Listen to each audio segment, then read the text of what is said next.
السلام عليكم ورحمة الله وبركاته. الحمد لله رب العالمين، والصلاة والسلام على رسول الله صلى الله عليه وعلى آله وصحبه ومن والاه، وبعد.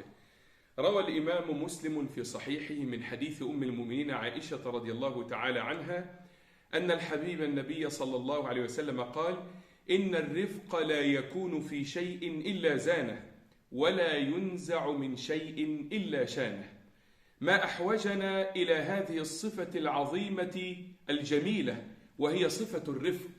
فالنبي عليه الصلاة والسلام هنا في هذا الحديث يخبرنا أن الرفق إذا وضع في شيء زانه وزينه وأكمله، وإذا نزع من هذا الشيء شانه وعابه.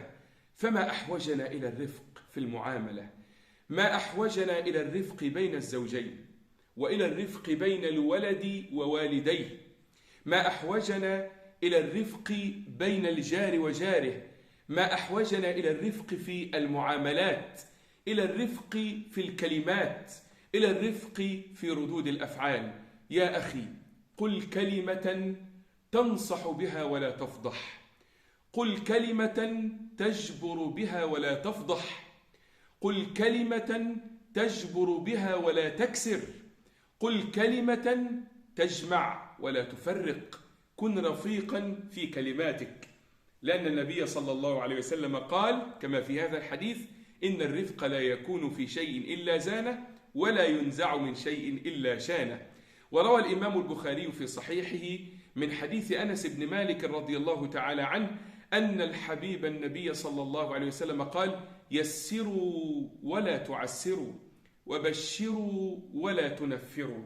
والله إذا كنت يسيرا على الخلق بما لا يخالف دين الله سبحانه وتعالى، كنت صاحب مكانة عند الله سبحانه وتعالى، كنت صاحب اتباع لسنة النبي عليه الصلاة والسلام، لأنك تطبق ما قاله الرسول عليه الصلاة والسلام، وهو التيسير.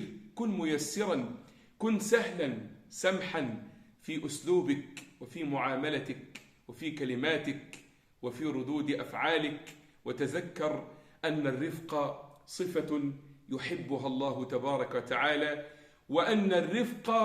وأن الله سبحانه وتعالى يعطي على الرفق ما لا يعطي على غيره. تلك هي رسالتي، وصل اللهم وسلم وبارك على نبينا محمد وعلى آله وصحبه أجمعين.